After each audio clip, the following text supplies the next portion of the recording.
안녕하십니까. 오늘은 부처님이 제자 중에서 그 논의를 가장 잘한, 그리고 이 논의를 가장 잘했다는 것은 다른 사람들을 잘 설득시키고 또 논파시키고 또 부처님의 가르침을 잘 설명해주는 그런 제자들 중에 으뜸인 마하가전년 존자에 대해서 말씀을 드리고자 합니다. 그 마하가전년 존자는 북방불교 10대 제자에서는 논의제일 이렇게 표현을 하는데,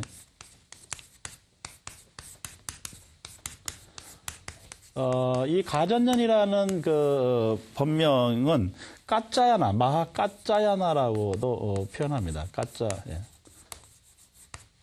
그래서 이 가전년이라고 표현하기도 하고 마하까짜야나라고 하는 것은 다 동일한 이름이다, 이렇게 이해를 하시면 좋겠고요. 이 마하까짜야나 존자는 어떤 분이었는가? 인도의 지금으로 얘기하면 마드야 프레시주라고 해서 MP주라고 있어요. 이 마드야 프라데시주죠. 마드야 프라데시주. 이 그 마드야 프라데시주는 중인도 지역에 있고요. 여기에 그 아완띠라는 나라의 아완띠 국가의 출신입니다. 그런데 그 가전년 존자는 사실 아버지가 궁중의 제사장이었어요. 인도에서 제사장 역할을 하려면 어떤 능력과 실력을 갖춰야 되느냐? 그것은 베다에 능통해야 됩니다. 베다. 이 베다라는 것은 보통 힌두교 성전이다, 이렇게 많이 알려져 있습니다만은 BC 13세기경부터 이게 이제 그 만들어지기 시작을 한 일종의 그 인도의 그 지식서다, 이렇게 이야기를 할 수가 있죠. 인도 사람들이 살면서 살아가는 데 필요한 여러 가지 지식들이 모아져 있는 그런 경전이다, 이렇게 이야기할 수 있습니다. 그런데 그게 왜 힌두교하고 연관이 돼 있느냐? 이 베다에는 4가지 베다가 있는데 그중에 이제 리그베다라는 것도 있고요. 그다음에 사마베다라는 것도 있고, 그다음에 아주르베다, 그다음에 그 아타르바베다라고 하는 이런 그 4가지 아주 주된 그 베다가 있습니다. 이 베다들은 내용이 이제 조금씩 다 다르긴 합니다만은 가장 주된 그 베다의 내용은 뭐냐면 제사와 연관되어 있습니다. 제사.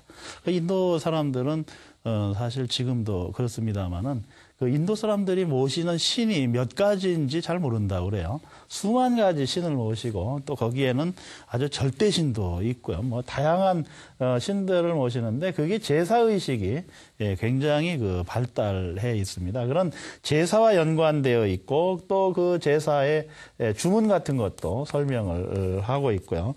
또 여러 가지 이제 이 삶의 지혜 같은 것도 이 속에 있고요. 그게 이제 결정적으로 마지막에 가장 최근에 발전했던 그 베다 경전의 하나가 우파니샤드라고 합니다. 이 우파니샤드가 만들어짐으로써 이 베다의 이제 철학적 체계가 갖추어지고 또 많은 사람들이 이 베다를 통해서 여러 가지 학문을 발전시킵니다. 그래서 오늘날 인도에 보면은 예컨대 음성과 관련한 음성, 또 시라든가 또 여러 가지 이제 문법 체계, 이런 것들, 산스크리트의 문법 체계, 이런 것들이 전부 이 베다 속에 들어있고, 그 베다는 일종의 인도 사람들이 삶을 영위해가는 교훈서와 같은 것을 말합니다. 그런데 바로 이 가전년 존자는 태어나서 열심히 공부를 했기 때문에, 그리고 또 아버지가 베다에 능통했기 때문에 아들인 가전년 존자도, 마하까짜야나 존자도 그 베다에 능통해서 결국 본인도 제사장이 됩니다. 그 아주 뛰어난 제사장이 됐는데, 그때 그 아완띠국의 왕이 누구였느냐 하면 짠다 빠쪼다라고 하는, 이름이 좀 어렵습니다만 짠다 빠쪼다라고 하는 이 왕이 있었어요. 이 왕은 사실 조금 거칠고 또 이렇게 그 자기 멋대로 하는 좀 독재가 심한 그런 왕이었는데 부처님께서 이 MP 주 마디아 프레디시 주 쪽으로 오셨다라는 아완띠국으로 오셨다라는 말씀을 듣고 이 짠다 빠쪼다가 부처님을 친견하고 싶었어요. 그래서 누구를 보내면 그 부처님을 여법하게 모셔올 수 있을까?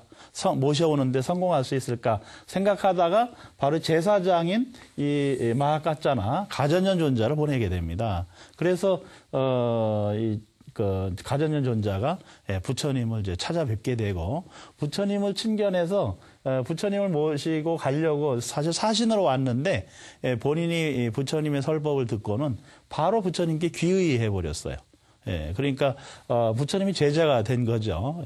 그래서 가전년 존자는 돌아가지 않고 부처님을 모시고 수행을 하게 되었습니다. 그리고 이 부처님의 설법을 듣고 설법을 듣는 순간에 이미 무해행, 무해행이라는 것은 생각의 장애가 없는 또 행동하는데 장애가 없는 그 무해행의 원리를 깨우치게 되고요. 그리고 또 더불어서 아라한과를 바로 증득을 하게 됩니다. 그래서 그 사실 부처님의 제자들 중에 많은 분들이 제자가 되기 전에 설법 부처님의 간단한 설법만 듣고도 아라한과를 증득하게 되는데 그것은 그만큼 뛰어난 분들이었다 이렇게 이야기를 할 수 있겠습니다. 그래서 이제 그 아라한과를 증득한 이 가전년 존자는 사실 부처님의 가르침을 들으면은 조금만 들으면 앞에 부분만 들으면 뒤에 부분까지 모두 아는 그런 정도의 뛰어난 능력을 가지고 있었다고 그래요. 그래서 왜 우리 그런 표현하죠. 하나를 들으면 열을 안다.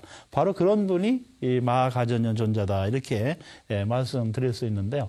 그 어느 날 부처님께서 사람들에게 수행자들에게 설법을 하시는데 뭐라고 설법을 하셨느냐 하면 그 비구들이여 비법과 정법을 알아야 되고 그리고 해로운 것과 이로운 것을 안 뒤에 정법에 따라서 이로운 것을 따라서 도를 닦아야 된다 이렇게 말씀을 하셨어요. 그것은 이제 다시 좀 정리를 해보면 뭐냐면 법에는 비법, 법이 아닌 것이 있고 그리고 거기에 상대로 정법, 올바른 가르침, 법이 있다라는 겁니다. 그러니까 수행자가 수행을 하려면 비법이 무엇인지 또 정법이 무엇인지 알아야 된다라는 것이고요. 그 다음에 그 비법은 해로운 것이다라는 것을 깨우쳐야 되고 그리고 정법은 이로운 것이다라는 것을 알아야 된다는 겁니다.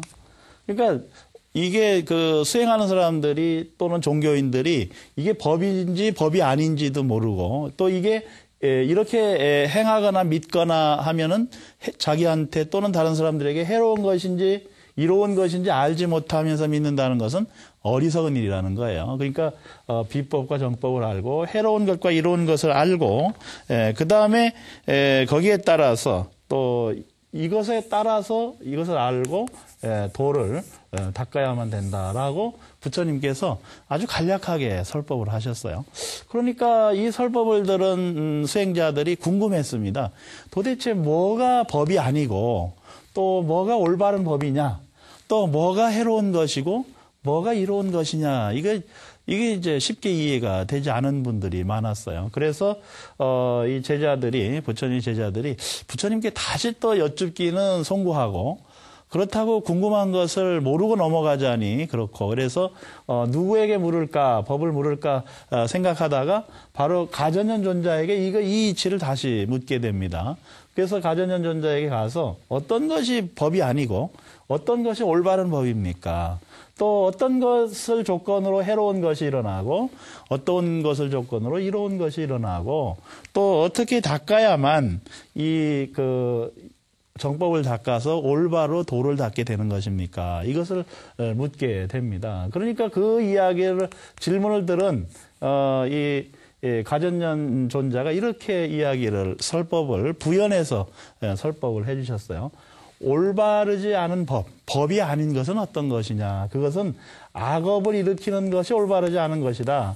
그 악업을 일으키는 것에 어떤 것이 있느냐? 예를 들어서 10가지로 설명을 해주셨는데 바로 그게 10악업입니다. 우리 천수경에 보면은 십중참회가 있는데 그 십중참회의 내용 중에서 바로 악업이 10가지 악업이 있고 그 십중참회를 하면은 뭐가 되냐면 십선업이 됩니다. 악업을 짓는 거야 뭐 이야기를 안 해도 아시겠지만 십선업이 된다라는 것은 뭐 좀 써보면 이렇습니다. 첫째로는 그 몸으로 악행을 짓지 않는 것에 3가지가 있는데 그게 첫 번째가 불살생이고 두 번째가 불투도. 그러니까 불살생이라는 것은 살아있는 생명을 함부로 죽이지 않는다. 또 살생을 하지 않는다라는 것이고 불투도는 주지 않는 것을 훔치거나 빼앗지 않는다. 이런 가르침이죠. 그러니까 살생을 하면 악업이 되고 그것은 해로운 것이고 비법이고 살생을 하지 않으면 그것은 이로운 것이고 정법이 된다라는 가르침입니다. 그리고 불사음이죠. 불사음. 요즘 뭐 가정들도 많이 파괴되고 어려워지고 하는 것은 이런 사음과 연관이 되어 있는데요. 바로 이런 불사생, 불투도, 불사음 3가지는 신업행위라고 하죠. 몸으로 행하는 그 나쁜 업이 살생투도 사음이고 그것에서 벗어나는 것을 선업, 벗어나기 위해서 노력하는 것은 그 선업을 쌓는다고 얘기하고 이렇게 하는 것이 뭐냐면 이제 참회로부터 비롯되죠. 이미 이것을 범한 사람은 참회하고 또 그 참회와 정진을 통해서 이제 그 악업에서 벗어나기 위해서 꾸준히 노력을 하고 해나가야 되겠죠. 그 다음에 입으로 하는 것에도 이제 4가지가 있습니다. 입으로 범하는 해로운 것이 있고, 입으로 범하는 이로운 것이 있는데, 입으로 범하는 것에는 불망어, 남을 속이거나 거짓말을 하지 않는 것, 불망어고요. 그 다음에 양설이죠. 불양설. 불양설은 이간질 하지 않는 겁니다. 여기 가서 이 말하고 저기 가서 저 말을 해서 화목을 깨거나 또는 그렇게 이간질함으로써 이익을 챙기려고 하는 그런 태도. 그것은 이제 악업에 속하는데 그 다음에 이제 보면은 불악구가 있어요. 자기의 분노를 참지 못하고 계속해서 욕설을 퍼붓는다든가 또는 악한 마음을 일으키고 그것을 말로써 뱉어내는 경우. 이런 경우를 이제 불악구라고 하고 하나 더 있습니다. 불기어. 불기어는 뭐냐면 그 인과법에 어긋나는 말, 유언비어 이런 것을 사실에 근거하지 않은 말을 날조해내는 것. 이것을 불기어라고 이야기를 합니다. 그러니까 만약 이 4가지에 걸려 있다. 그것이 악행으로 된다 그러면 바로 악업을 짓는 것이고 해로운 것이고 비법이다. 우리도 살면서 보면 자꾸 이런 것에 노출이 되거나 이런 것에서 벗어나지 못하게 되고 그것은 업의 장애가 일어나게 되는데 바로 가전연존자는 이것을 통해 가지고 이게 비법이냐 정법이냐를 아주 명쾌하게 여러분들도 들으시면서 잘 아시겠지만 아주 분명하게 비법과 정법을 알려주고 있습니다. 그리고 이제 3가지가 더 있죠. 그것 3가지 중에 이것은 이제 의업, 생각으로 일으키는 것인데요. 이 의업 행위는 불탐해, 탐욕을 일으키는 거죠. 요즘 뭐 사회적으로 여러 가지 문제들이 일어나는데 그런 모든 문제의 근원에는 욕심이 자리 잡고 있는 거죠. 요즘 세계적인 경제 위기도 사실은 인간이 만들어낸 욕구의 폭발입니다. 그 욕망과 욕구를 절제하지 못하고 그것을 통제하지 못하다 보니까 그게 일어나는데 그게 불탐에서 비롯되고 그 다음에 이제 그 불진해라고 하는 것. 이것은 분노입니다. 분노. 이번 이스라엘이 가자지구 침공한 것도 말이죠. 가자지구에서 계속 로켓탄이 날라오니까 그것을 구실로 침공을 했는데 사실 그 속에 이런 분노심이 있고 그 분노는 또 분노로 일어나니까 또 다른 갈등이 이미 잉태되고 있는 것이죠. 그 다음에 이제 마지막으로 불치암이 있습니다. 불치암은 어리석은 행동. 어리석은 행동을 일으키는 것이 바로 해로운 것이고 비법이다. 또 어리석은 행동을 일으키지 않는 것은 이로운 것이고 정법이다라는 것을 아주 명쾌하게 가전연존자는 다른 수행자들에게 설명을 합니다. 그래서 이런 부연 설명을 들은 많은 그 수행자들이 또 이제 부처님께 가서 똑같이 한번 여쭤봅니다. 부처님께서도 이 가전연존자가 설명한 바대로 정법이냐 정법이 아닌 것이냐 또는 비법이냐 이것이 이로운 것이냐 해로운 것이냐에 대한 설명에 대해서 가전연존자가 말씀하신 대로 그대로 설해 주시거든요. 그리고 부처님께서 그렇게 말씀을 하십니다.